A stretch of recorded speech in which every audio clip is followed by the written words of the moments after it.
we are introduced to the Pythagorean theorem. So what is the Pythagorean theorem, you may ask?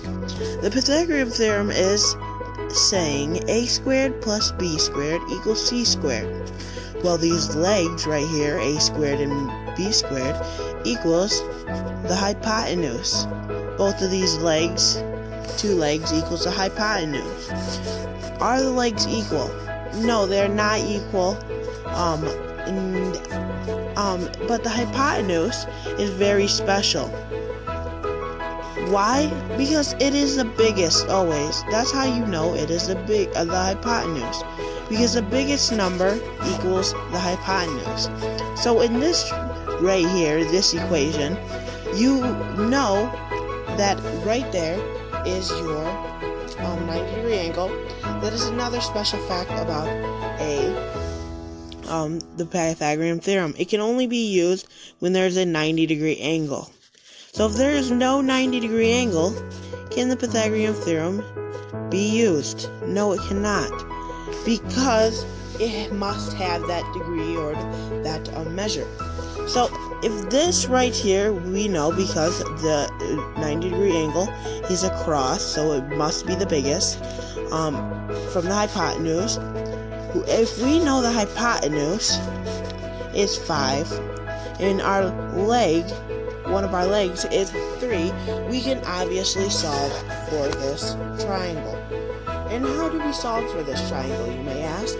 Again, we just have to plug in the numbers. Now, if we have 5 as our hypotenuse and 3 as one of our legs, we can plug this into our formula.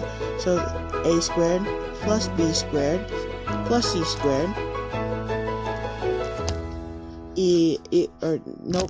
a squared plus b squared equals c squared. Sorry about that.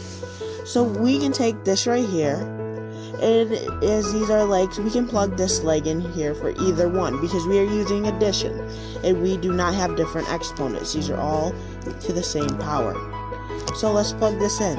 If we have 3, we can just plug that in for our a squared. So 3 squared plus b squared, we must keep that squared, equals 5 squared. So if we know what 3 squared is, which it equals 9, plus b squared equals 25, because we know 5 squared equals 25. Now what we must do is we must get this b squared alone. So going back, we know if we subtract this 9 from that side, we can get it alone. So if that is right, we have still 9 plus b squared equals 25. And subtracting that 9, it would leave us with b squared equals 16. Now this b squared is not alone because there is a square. And the way we get rid of a number is we square root it. So if we square root both of these numbers, we get b equals 4. And what is this right here? Why is b a whole number? Because no, b is not always a whole number.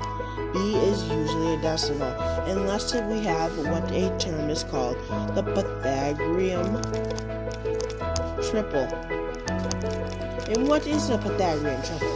The Pythagorean triple states that your legs and your whole number are all, or your legs and your hypotenuse are all whole numbers, which means they don't have decimals or any sort of after math of that.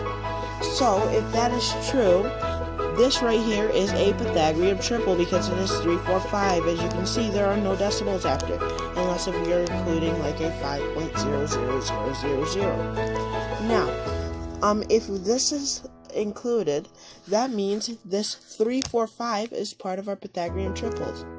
Now, a 3, 4, 5 Pythagorean triple is one of the most highly advanced Pythagorean triples because it is the easiest to remember. 3, 4, 5. Now let's try this with another equation. So let's try a 8, 10.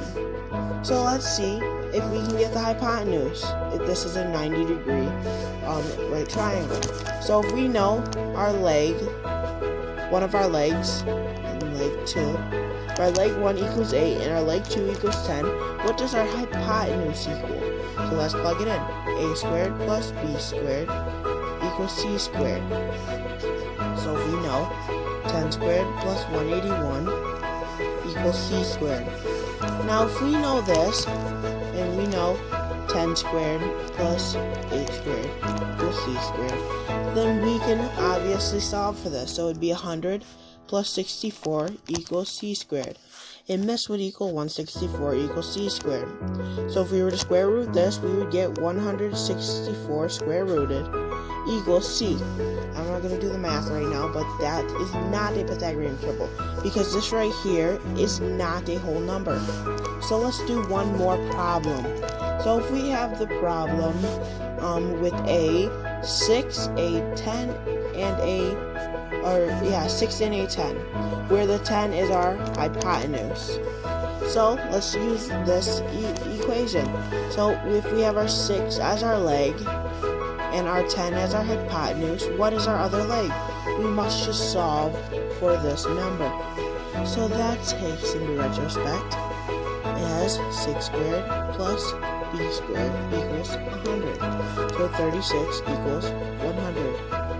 And that right here gives us, it would equal 36 plus b squared equals 100. Minus 36 from both sides, we get b squared equals 64. If we were to square root this, we would get b equals 8. This is a very highly factored number of our Pythagorean triples. It is called a 6, 8, 10 Pythagorean triple. And how did we get this number actually? This is how we got this number exactly. We took this right here, our 3, 4, 5, and we doubled each number. It's a 6, 8, 10. Now what if we were to triple it? Let's see if we get the same thing. So if we had a 9, 16, 15, or a 9, 12, 15. So let's plug this in. If we have 9 and a 12, so 15 right here. Let's see. So if we plug this in, it would be 9 squared plus 12 squared equals 225, or 15 squared. So we'd have 81 plus 144, which equals 225. And 225 equals 225. So we can keep multiplying these numbers by the same exact product, and we would get this right here is what we call a Pythagorean triple.